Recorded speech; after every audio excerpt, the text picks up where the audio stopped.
Assalamualaikum warahmatullahi wabarakatuh.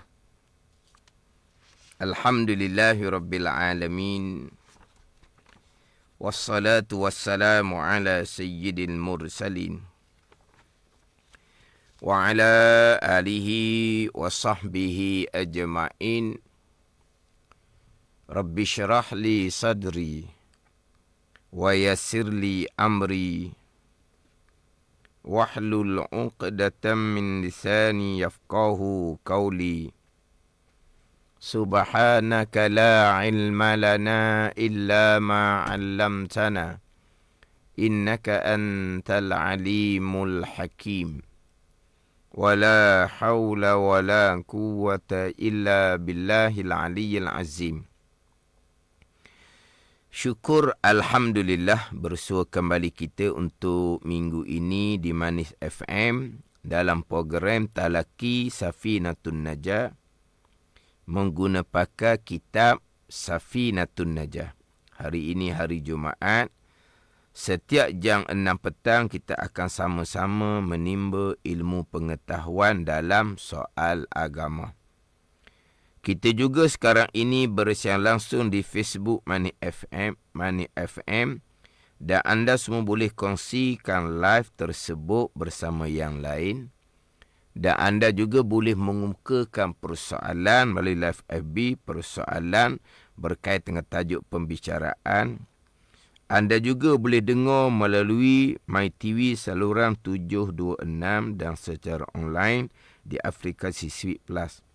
Semoga segala ilmu yang saya kongsikan dapat kita sama-sama amalkan. Jadi insya-Allah untuk minggu ini saya membicarakan berkaitan dengan pembagian air. Yang mana dalam kitab Safinatun Najah membagikan air kepada dua. Yang pertama, air yang sedikit tidak sampai sukatan 2 koloh. Apabila jatuh najis pada air yang sedikit, air tersebut dihukumkan najis walaupun selepas jatuh najis pada air sedikit, air langsung tidak berubah sama ada bau, warna ataupun rasa. Air yang sedikit tadi hukumnya adalah najis.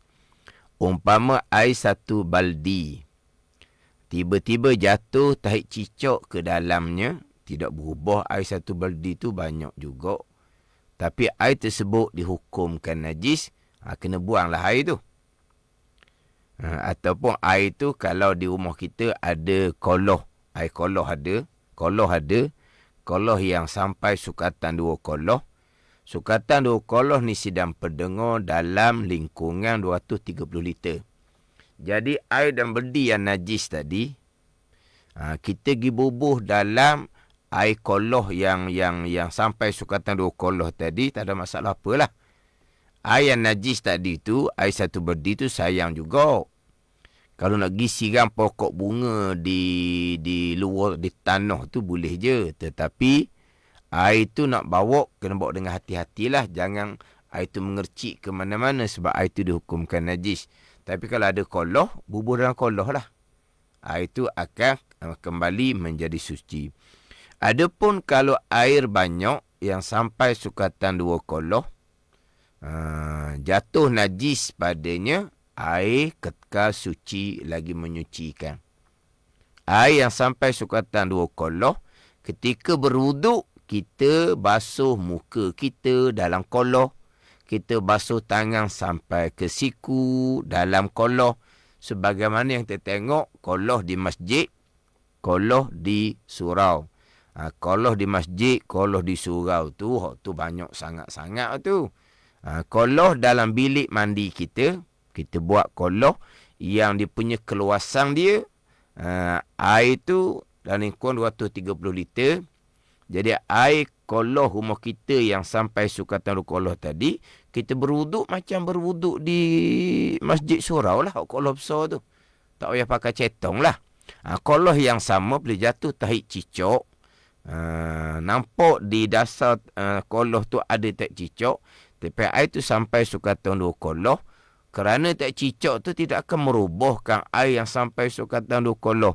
Maka air yang nampak tak cicak di bawah tu, nampak terang-terang 2-3 butir tak cicak, air tu kekal suci lagi menyucikan. Kemudian kalau air itu berubah dengan najis, air itu dipanggil air mutanajisun.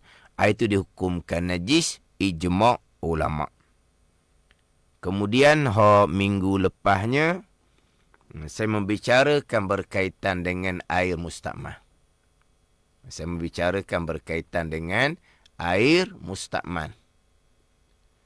Mustakmal ni, air yang telah digunakan.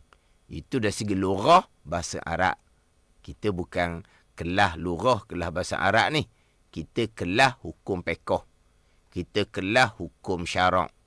Jadi, takrifan mustakmal pada hukum fiqh dalam mazhab Syafi'i kita, pada hukum syarak dalam mazhab Syafi'i kita, ini berulang kali ni. Ini boleh dikatakan minggu yang ketiga ni. Minggu ketiga membicarakan pembahagian air. Air mustakmal ni, air yang telah digunakan untuk mengangkat hadas. Hadas kecil dengan berwuduk, mengangkat hadas besar dengan mandi wajib.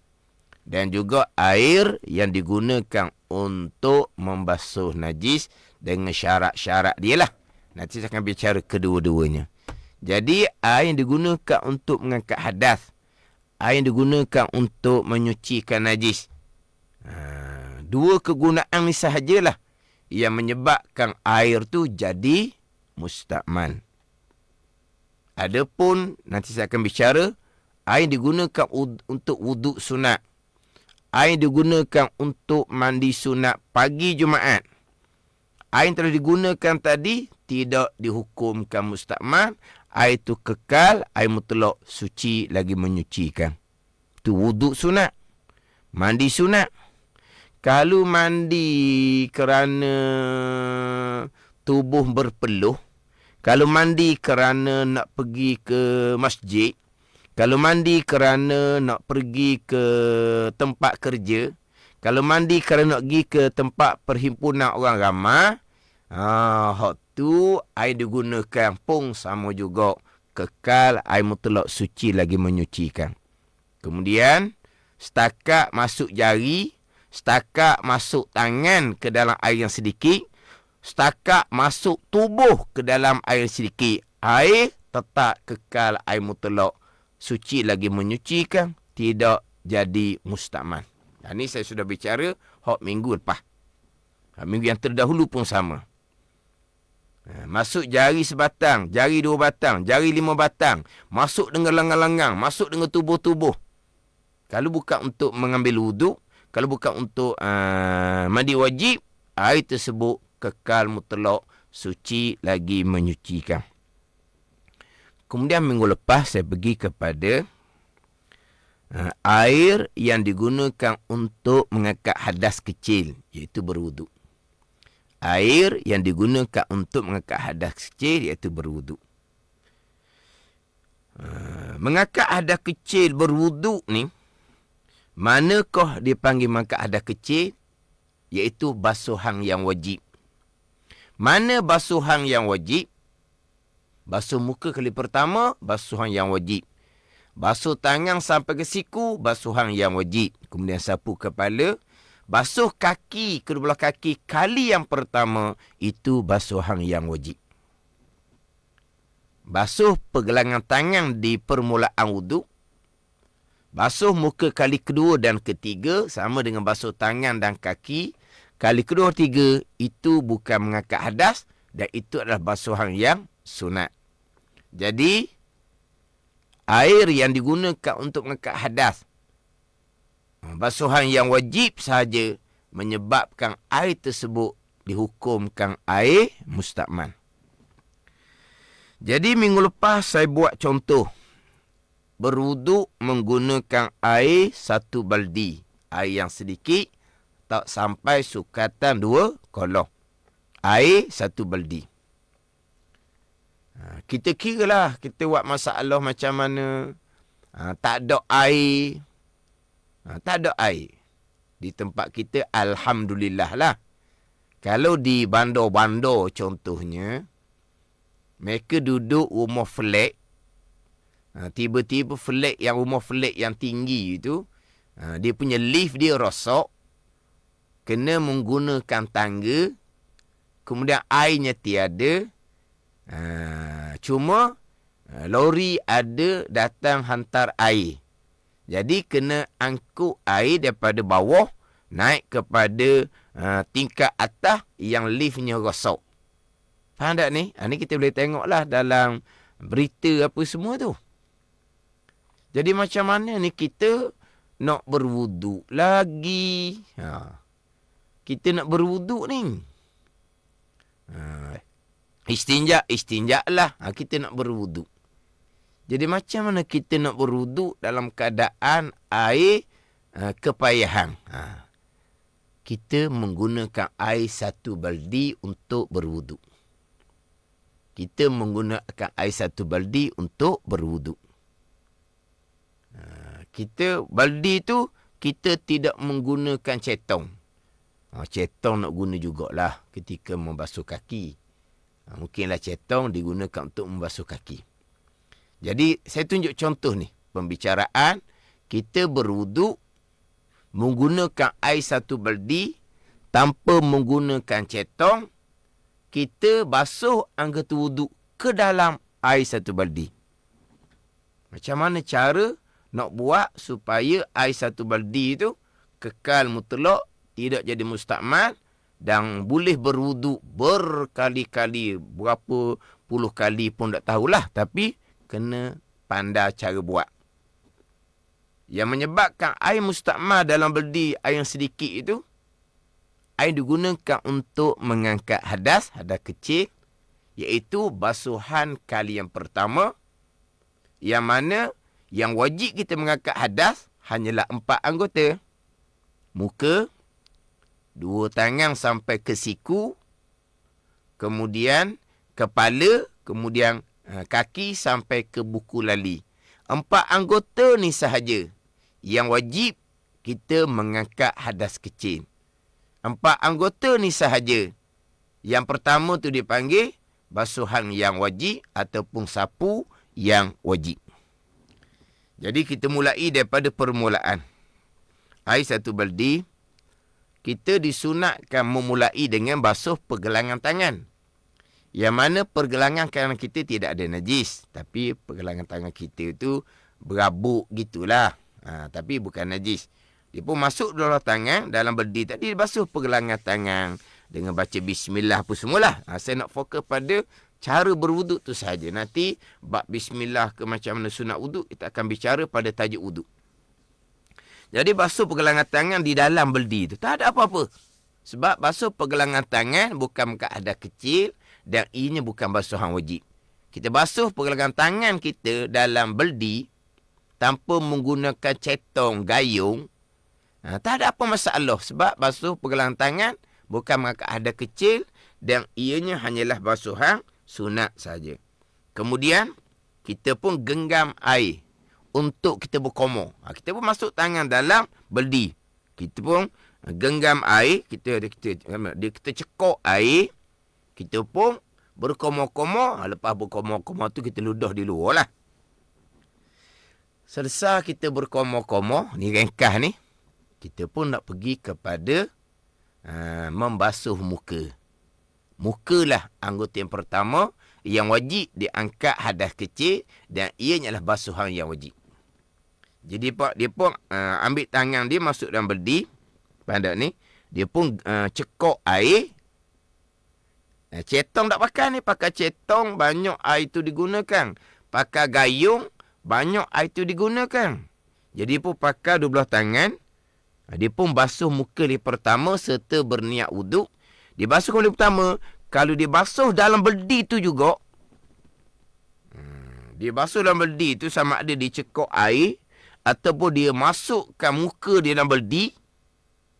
Maka selepas daripada diangkat muka dia baldi, terangkat ada kecil di muka, air dalam baldi itu dipanggil air mustakmal. Air yang telah digunakan untuk mengangkat hadas hadas kecil di muka, basuhan wajib di muka hok kali yang pertama. Faham tak ni? Kalau dia cekok air daripada berdi, dia cedok air menggunakan tangan, dia basuh muka, tapi air tu masuk ke dalam berdi, sama juga. Kalau dia masuk muka yang berdi betul-betul, samalah juga. Lepas dia angkat muka dia, terangkat ada kecil di muka, air berdi tu sudah dihukumkan mustakman. Jadi dia cekok air, dia ambil air menggunakan tangan, dia pun basuh muka kali yang pertama. Mengangkat ada kecil di muka, basuhan wajib. Basuh di luar berdi. Basuh, kata. Faham tak ni? Selesai basuhan wajib kali pertama, selesai mengangkat ada kecil di muka. Air yang bertitik daripada muka tu, itu dipanggil air mustakmal. Sebab itu, air digunakan untuk mengangkat hadas kecil di muka, iaitu basuhan wajib kali yang pertama. Kemudian, air yang ada di muka yang lebihan-lebihan tu, air mustakmal lah. Adakah kita nak kena lap muka? Tak ada perlu lap muka, air mustakmal, air yang suci. Bukan air najis, tak perlu lap pun muka. Masa kita basuh muka di luar berdi tu, ada jugalah bertitik air percikan muka masuk berdi. Air mustakmal sedikit-sedikit, tidak akan menyebabkan air berdi yang banyak juga tu jadi mustakmal. Tidak. Dia mengercip, dia mengercip lah. Dia nak mengercip, dia mengercip. Selesai basuhan muka kali yang pertama, mengangkat hadas kecil, iaitu basuhan wajib. Basuhan muka kali kedua, basuhan muka kali ketiga, bukan lagi mengangkat hadas kecil sidang pendengar. Sebab hadas kecil sudah terangkat di muka dengan basuhan kali yang pertama, basuhan yang wajib. Basuh muka kali kedua, ketiga, itu bukan mengangkat hadas kecil, itu hanya basuhan sunat. Kalau basuh muka kedua, ketiga basuhan sunat, tak perlu kita cekok air. Tak perlu kita ambil air menggunakan tangan untuk basuh di luar. Sebaliknya, kita sembamkan muka kita dalam berdi, kita pun basuh kali yang kedua, pahala sunat. Basuh kali yang ketiga, pahala sunat. Ataupun, kita tak sembam muka dalam berdi pun, kita masukkan muka kita di hadapan berdi, kita pun cekok air, cedok air menggunakan tangan, basuh muka kali kedua. Air masuk dalam berdi kembali. Cekok air, ambil air menggunakan tangan, basuh kali ketiga, air masuk dalam berdi kembali. Tidak menyebabkan air jadi mustakmal dalam berdi. Sebab basuhan muka kali kedua, ketiga bukan mengangkat hadas kecil. Dia hanya basuhan sunat saja, bukan basuhan wajib. Macam mana sidang pendengar? Jadi saya faham salam mening, masuk jari sebatang pun mustakmal, salah faham. Tak betul. Tak kena tu dengan takrifan air mustakmal. Apa? Ni. Sampailah giliran tangan sampai ke siku. Faham tak ni? Sampailah giliran basuh tangan sampai ke siku. Basuh pergelangan tangan di permulaan tadi sebelum berkomo-komo, itu hanya basuhan sunat. Itu bukan mengangkat hadas kecil. Selepas membasuh muka, kita membasuh tangan sampai ke siku. Itulah mengangkat hadas kecil di tangan sampai ke siku. Itulah basuhan yang wajib. Faham tak ni sidang pendengar? Sampai giliran tangan. Tangan sampai ke siku. Pernah ada orang buat seumpama ni lah, dia pun tengok, dia tak tahu, dia kata jahil sungguh orang tu. Ambil wuduk apa? Celuk dalam berdi. Dia tak perasan. Dia tak nampak yang celuk dalam berdi tu bukan basuhan kali pertama, yang kedua, yang ketiga. Dia kata jahil orang tu. Kata dah hati, tak kata depan. Lepas-lepas belajar, kena-kena, sayalah yang jahil. Ni ada soalan. Saya sebut dah. Ada satu soalan, jika air terpecik di bawah muka, kalau kita masuk dalam berdi, air itu ada mustakmal ke? Percikan air mustakmal sedikit dalam berdi tidak menyebabkan air berdi itu jadi mustakmal. Percikan, kita bukan masuk muka pertama dalam berdi, hanya percikan sahaja, mengercik sahaja. Air berdi tidak jadi mustakmal. Itu sebab air mustakmal bukan air najis. Dianya adalah air yang suci tetapi tidak menyucikan. Percikan daripada basuh muka kali pertama terpercik ke dalam beldi, air beldi tidak jadi mustakmal. Sampai giliran tangan. Ni kena perhati molek. Kena perhati molek. Kena perhati molek. Sampai giliran tangan. Kita masuk saja tangan kita ke dalam beldi. Kita masuk saja tangan kita dalam beldi. Tangan sampai ke siku ni. Tapi kita masuk di tapak tangan dahulu. Kita masuk tangan kita dalam beldi. Maka dengan sendiri kita mengangkat hadas kecil di tangan sampai ke siku. Basuhan yang wajib. Kita pun selang keluar tangan kita dalam beldi. Kita buat angkat tangan kita dalam beldi. Terangkat hadas kecil di tangan sampai ke siku. Air di beldi sudah dihukumkan air mustakmal. Ni kena perhati molek ni. Dah tadi masa nak basuh muka tadi. Kali pertama, kita masukkan tangan dalam beldi juga. Di awal-awal wuduk tadi, sunat wuduk basuh pergelangan tangan, kita basuh dalam beldi juga. Itu basuhan sunat. Basuhan pergelangan tangan. Lepas tu kita masukkan tangan dalam beldi untuk basuh muka. Tak giliran tangan sampai siku belum sampai. Sebab muka belum basuh. Bila selesai basuh muka, kita kosakkan 3 kali basuh muka termasuk basuhan sunat kali kedua ketiga. Selesai basuh 3 kali tu, barulah sampai giliran basuh tangan sampai ke siku, mengangkat hadas kecil yang ia basuhan wajib kali yang pertama. Baru sampai. Pada ni sidang pendengar, ketika kita nak basuh muka kali yang pertama tadi kan, kita masuk tangan kita dalam beldi. Sebab kita nak cekok air, nak ambil air menggunakan tangan untuk basuh muka kali pertama di luar beldi. Kita masuk tangan kita dalam beldi, tak ada isu tangan. Tangan sampai ke siku tu pun, anggota wuduk yang wajib kena basuh.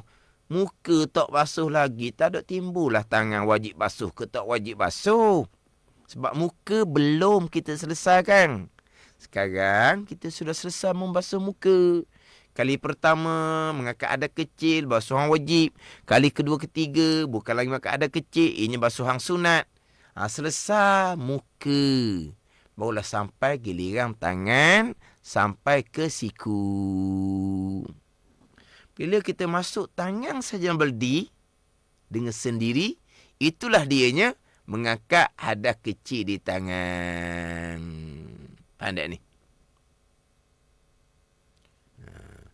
Ni kalau basuhan kali pertama tak sampai ke siku pun samalah juga.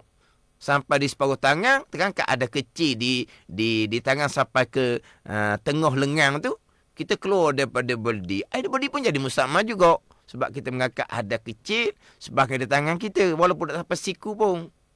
Sebab itu sudah mengangkat hadas kecil. Kita masuk tangan kita dalam beldi, tak sampai siku, di pergelangan tangan je. Terangkat hadas kecil di tangan sampai siku tu, terangkatlah tapi tak selesai lagi. Sebab kita dapat siku, kita pun keluar tangan kita dari beldi. Mustakmal dah dalam beldi. Macam mana? Sekarang ni, kita katalah cetong tak ada, gayung tak ada. Hak mana bahasa standard tak tahulah. Cetong ke gayung ke. Tadi ada komen FB, cetong ni bukan cetong dia kata. Cetong ni tak tahulah, takut orang luar tak faham. Cetong, gayung.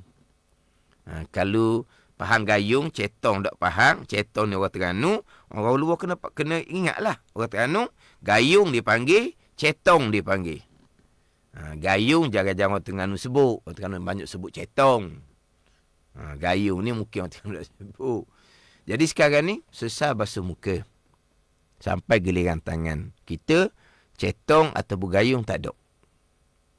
Kalau kita masuk tangan ke dalam beldi tu, maka terangkat hadas kecil di tangan. Terangkat hadas kecil di tangan. Kita gayung tak ada ni, cetong tak ada ni. Macam mana kita nak cekok air dalam beldi tu? Nak cekok, kita panggil cekok. Kita ambil air dalam beldi menggunakan tangan. Kita bercekok air. Kata cebok air. Cebok ni menggunakan cetong, bukan menggunakan tangan. Kalau cebok, dia ada FB ni lah. Ni saya tengok di FB ni. Hak dengar radio, pelik pula ustaz cakap dengan siapa? Cakap dengar dalam FB ni lah. Cakap dalam FB ni. Hak dengar radio, dengar saja. Orang FB ni dia boleh dengar serta boleh tuntung melalui FB. Jadi sekarang ni, macam mana kita nak buat? Kita cetong ataupun gayung tak ada. Masuk tangan je dalam beldi, terangkat ada kecil. Tangan sampai ke siku. Anggota wuduk yang kedua. Lepas daripada muka sesar ni. Jadi kalau kita nak ambil air menggunakan tangan juga, masa kita masuk tangan beldi tu, kita kena kosak di hati, niat di hati, kita bukan nak membasuh tangan. Kita bukan nak membasuh tangan.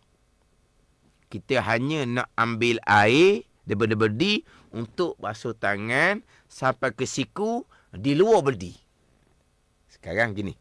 Ni kena tenang sedikit lah ni. Orang dari FB pun tenanglah. Jangan duk cerita hal lain. Dalam FB ni jadi banyak cerita pula. Sabar-sabarlah.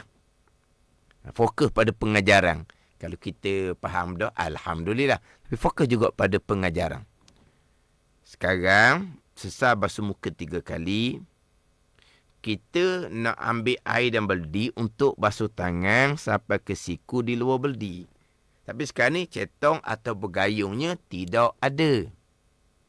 Kita masuk tangan kita dan beldi, sudah terangkat ada kecil di tangan sampai ke siku. Walaupun kita hanya basuh separuh tangan sekalipun, itu adalah untuk mengangkat ada kecil yang ini adalah basuhan yang wajib. Basuhan yang wajib. Untuk tangan sampai ke siku, air beldi itu menyebabkan dia mustakmal. Dan ni, air beldi itu menyebabkan jadi mustakmal. Faham tak? Begini. Sebelum kita nak memasukkan tangan kita, ke dalam beldi, kita masuk dalam beldi, kita kena niat di hati kita bahawa kita hanya hendak mengambil air dalam beldi dengan menggunakan tangan untuk basuh tangan sampai ke siku kali yang pertama di luar beldi. Bukan nak basuh tangan lagi ni. Bukan nak basuh tangan sampai ke siku. Walaupun kita masuk tangan dalam beldi, selepas sam basuh muka 3 kali. Memang sampai giliran tangan. Yang kamu masuk tangan beldi, belum lagi membasuh tangan sampai ke siku.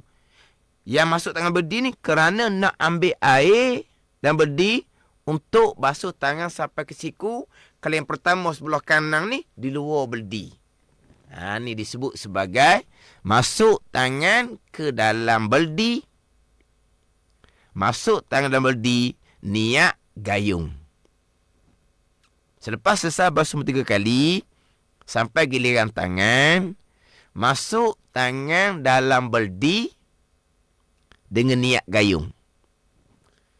Kita kata niat gayung macam manalah. Tangan ni daging. Kulit, daging, tulang.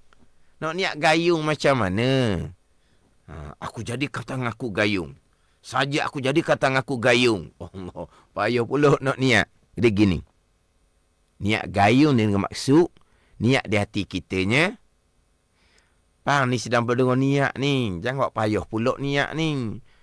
Nak sahaja aku lah. Bukan gitu. Niat je lah. Niat apa? Memang selesai basuh muka 3 kali. Sampai giliran tangan sampai ke siku. Cetong gayungnya tidak ada. Terpaksa menggunakan tangan juga untuk cekok air. Ambil air daripada beldi tu. Tapi niat di hati. Masuk tangan hanya nak ambil air. Sebagai ganti cetong ataupun gayung. Atau kita masuk tangan niat cetong, niat gayung. Dengan bahawa kita masuk tangan, belum lagi nak membasuh tangan sampai siku. Kita hanya nak ambil air daripada beldi tadi ni. Jadi sebagai ganti cetong gayung yang tak ada. Jadi bukan lagi belum lagi kita nak membasuh tangan sampai ke siku selepas membasuh muka. Maka kita masuk tangan, niat kita nak ambil air sahaja, bukan nak basuh tangan sampai siku, maka air dah beldi, tidak jadi mustakmal. Sebab tangan kita belum terangkat, ada kecil, belum lagi dipanggil basuhan wajib. Itu niat cetong, niat gayung. Selepas selesai basuh 3 kali, masuk tangan dalam berdi, niat cetong, niat gayung. Orang mengajar gitulah. Mana apa niat cetong, niat gayung? Mana niat nak ambil air daripada berdi untuk basuh tangan sampai siku kali pertama sebelah kanan di luar berdi. Itu niat cetong, niat gayung. Dengan bahawa kita bukan niat nak basuh muka sampai ke siku sebagai mengangkat hadas kecil, basuh wajib belum lagi. Sebab kita hanya nak ambil air saja sebagai ganti cetong gayung. Kita pun cekok air dari berdi ni sebagai ganti cetong ataupun gayung. Kita bukan nak basuh tangan dalam berdi ni. Kita nak ambil air, kita pun basuh tangan kanan kali yang pertama sampai ke siku di luar berdi. Inilah basuh tangan kali yang pertama di luar berdi. Basuhan mengangkat hadas kecil yang ianya adalah basuhan yang wajib. Kalau basuh tangan sampai siku, mengangkat hadas kecil sebagai basuhan wajib kali pertama, kalau kita basuh dah berdi tadi, dia mustakmal. Tapi kita masuk tangan tadi, belum lagi nak memulai basuh tangan. Cuma nak ambil air untuk basuh tangan kan kali pertama di luar berdi. Kita pun menggunakan dua belah tangan, kita masuk tangan, air ada dari tangan kita. Kita pun basuh tangan kanan kali yang pertama di luar berdi. Bukan di dalam berdi. Basuhan kat tangan pertama ni lah. Dia panggil mengangkat hadas kecil dan juga basuhan yang wajib. Mengangkat hadas kecil dan juga basuhan yang wajib. Boleh tak? Selesai. Basuhan tangan kanan kali pertama. Mengangkat hadas kecil. Ianya adalah basuhan wajib. Kita basuh tangan kali yang kedua sampai ke siku. Kita basuh tangan kali 3 sampai ke siku. Hadas kecil di tangan sampai ke siku sudah terangkat dengan basuhan kali pertama. Kita basuh tangan kali ketiga, bukan lagi mengangkat hadas kecil dan ianya bukan basuhan wajib. Ianya adalah basuhan sunat saja. Jadi sesah basuhan wajib kali pertama, tangan kanan di luar berdi. Kali kedua, ketiga, tangan kanan tadi kita celuk dalam berdi sahaja. Masukkan tangan, basuh kali kedua. Masukkan tangan, basuh kali yang ketiga. Selesai belah kanan. Kita pun ambil air pulak. Ambil air pulak tu, ni untuk ambil air juga. Untuk basuh tangan kiri kali pertama di luar berdi juga. Pada ni.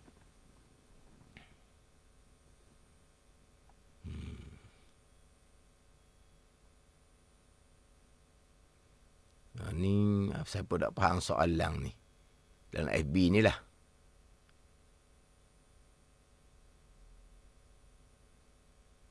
Masa kita masuk jemari kita kerja untuk cekok air kan, bukan masuk satu lengan kita. Boleh je dua-dua kan.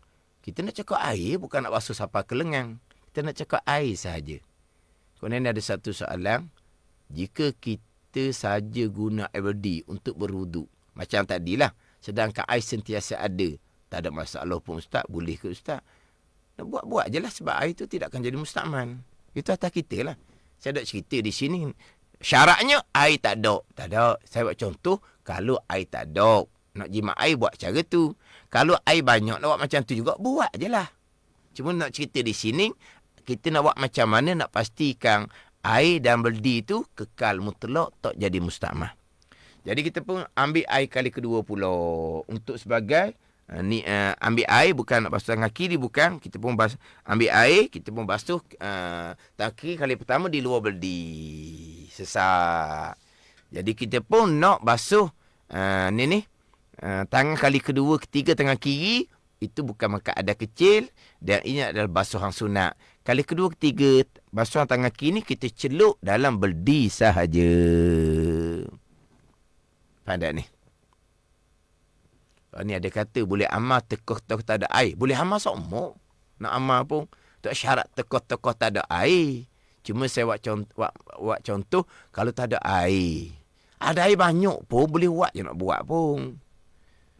Cuma bukan kata syaratnya tak ada air. Dah. Nak amal semua-semua pun boleh. Air satu berdi itulah kita beruduk satu keluarga. Air banyak, baguslah. Air berdi tu air ibadah. Air berdi tu air ibadah. Air wuduk satu keluarga. Tak ada apa-apa. Tapi kena tahu cara buat. Selesai dah. Tangan kita basuh wajib. Kita masuk tangan pulak nak berdi. Sebab kita nak basuhkan tangan.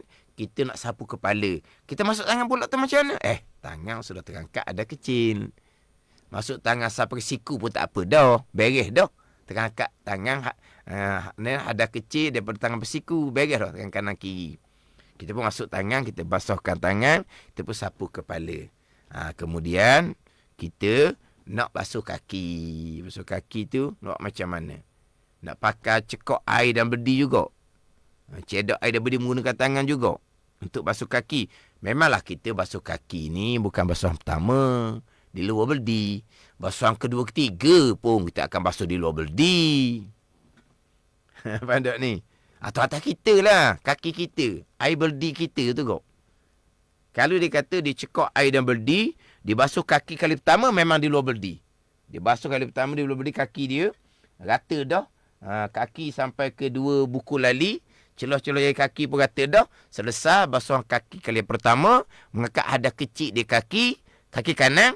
Dan selesai basuhan wajib di kaki kanan. Basuhan kaki kali kedua ketiga. Dia nak masukkan kaki dia dalam berdi. Terpulang pada dia lah. Berdi tu berdi dia. Air berdi dia. Kaki dia. Kaki kali kedua ketiga dia basuh dalam berdi. Kemudian untuk kaki kiri kali pertama. Dia cekok air dalam berdi. Dia pun basuh kaki kiri kali pertama di luar berdi. Rata sampai ke dua buku lali. Sampai ke buku lali. Rata celah-celah jari kaki. Selesai. Basuhan kaki kali pertama mengangkat ada kecil. Iaitu basuhan yang wajib. Basuh kaki kiri kali kedua ketiga. Tiba-tiba dimasukkan kaki kiri ke dalam berdi. Terpulang pada dia lah. Sebab basuhan kali kedua ketiga. Kaki dan berdi bukan lagi mengangkat ada kecil. Dan bukan basuhan yang wajib. Ianya hanyalah basuhan sunat sahaja. Yang panjang saya tekan tadinya adalah ketika nak membasuh tangan sampai ke siku selepas selesai membasuh muka. Ada ni. Dah kita jangan Allah apa aja gitu. Dah kalau air tak ada, kita nak berwuduk macam mana?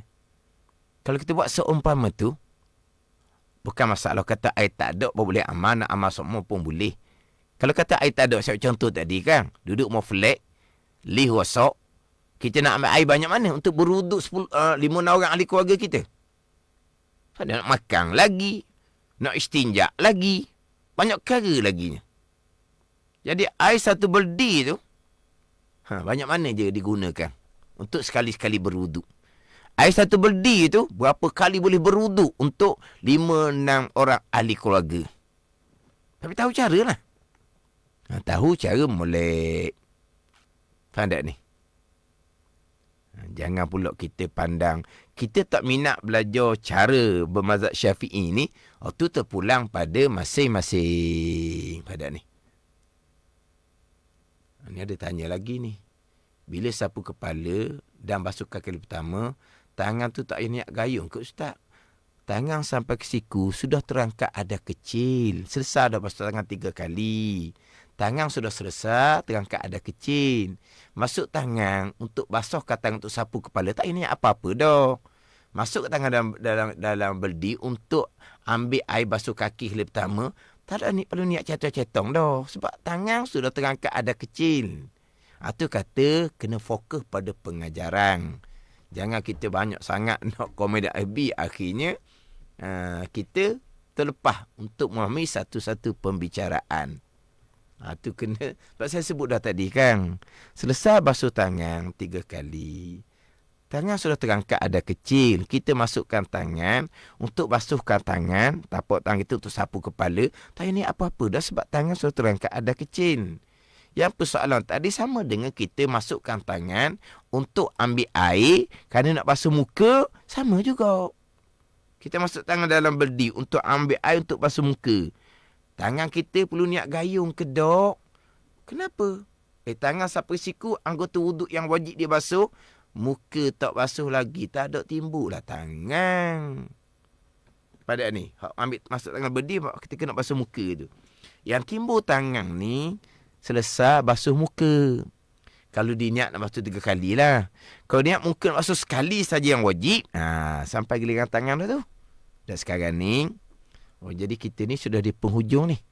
Jadi kita ni, untuk minggu ni, tajuk dia, berwuduk menggunakan air 1 baldi. Tu je tajuk dia berkali. Lepas tu sama mengurupang lah pula. Wuduk sunat, apa semua. Mandi wajib, pun mandi sunat, pun basuh najis. Kita akan bicara pula nanti. Pandai ni? Jadi ni, wuduk 1 baldi. Jadi sekarang ni yang timbul isunya, selepas kita basuh muka. Kalau kita memang nak basuh muka 3 kali, termasuk basuh kali ketiga yang sunat, selesai basuh yang 3 boleh sampai giliran tangan. Tapi kalau kita basuh muka sekali saja, dan memang kita kosak nak basuh sekali je muka. Tak mau basuh sunat kali kedua, tak mau basuh.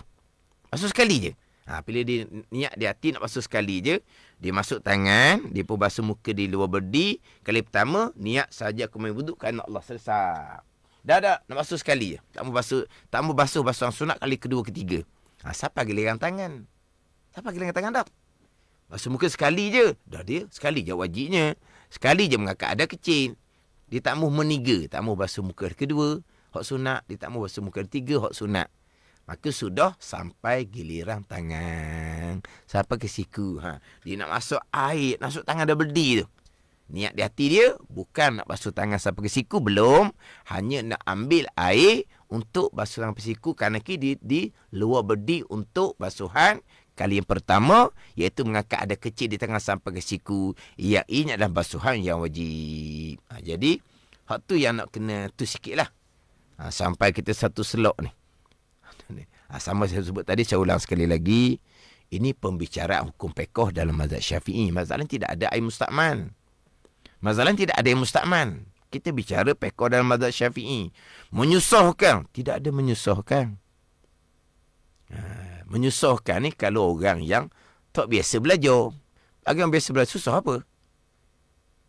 Air banyak, kita tak buat gitu. Kalau air tak ada, mungkin kita buat gitu. Menyusahkan, tak ada usaha apanya. Menguntungkan. Sebab apa menguntungkan? Air 1 baldi boleh digunakan untuk satu keluarga berwuduk untuk beberapa hari. Tanpa perlu cari air lain. Mana menyusahkan? Cuma kita nak buat dengan ilmu, nak jaga supaya air baldi kita tidak jadi mustakman. Mazhab Syafi'i kita ada air mustakman. Ni kadang-kadang orang kita ni mudah sangat. Allah, mayuhnya, susah je. Tak ada apa, kita air pahit banyak kan? Air pahit banyak. Ni Terengganu musim-musim hujan, ni air banyak. Kalau saya contohkan tadi, kalau air tak ada. Tapi kalau air ada pun, nak berwuduk menggunakan air 1 baldi tanpa menggunakan cetong ataupun gayung, pandai buat. Air 1 baldi tidak akan jadi mustakmal. Pastikan basuhan muka, tangan sampai siku dan kaki sampai buku lali.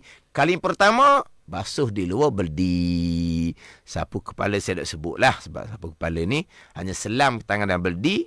Kita pun sapu kepala sahaja. Pastikan basuhan yang wajib. Mengangkat ada kecil di muka, tangan dan kaki. Basuhan wajib kali pertama, jangan basuh dalam berdi. Kalau basuh dalam berdi, air berdi sedikit sampai sukatan 2 koloh, menyebabkan air berdi jadi mustakmal, tidak boleh digunakan untuk berwuduk yang lain. Air mustakmal ni bukan air najis, tapi tidak boleh digunakan untuk berwuduk yang lain. Sebab air mustakmal, air yang suci, tetapi tidak boleh menyucikan. Dengan tak boleh nak ambil wuduk yang lain pula. Faham tak ni? Dia, kalau kita tak berapa nampak lagi, kita sabarlah. Jangan kita, kadang-kadang orang ni, Allah, payah. Tak ada payah apa pun. Cuba kita tengok mereka-mereka yang mengikuti dengan sabar, pelan-pelan. Saya pun tak laju-laju. Saya pun pelan-pelan dan saya pun ulang-ulang sampai ke cukup untuk minggu ni. 45 minit bicara, berwuduk, mengangkat ada kecil, menggunakan air 1 baldi untuk satu keluarga berhari-hari, yang mana air 1 baldi kekal mutlak, suci lagi menyucikan, tidak jadi mustakmal. Jadi insya-Allah untuk minggu hadapan saya pergi pula macam mana dengan wuduk yang sunat, bukan mengangkat ada kecil. Barulah pergi kepada mandi wajib, mengangkat ada besar. Macam mana dengan mandi sunat? Mandi sunat pagi Jumaat, pagi raya yang ia tidak mengangkat hadas kecil. Macam mana dengan membasuh najis? Dan macam mana dengan membasuh kotoran? Wallahu a'lam. Bismillahirrahmanirrahim. Alhamdulillahirabbil alamin. Wassalatu wassalamu ala sayyidil mursalin wa ala alihi wa sahbihi ajma'in. Allahumma ftah alaina futuhal arifin. Allahumma allimna ilma akadamin wa fahimna fahmas sabiqin warzuqna ruqat talibin. Allahumma zidna ilman wa alhiqna bis salihin. Wa sallallahu ala sayyidina Muhammadin wa ala alihi wa sahbihi wa sallam. Walhamdulillahi rabbil alamin. Wassalamualaikum warahmatullahi wabarakatuh.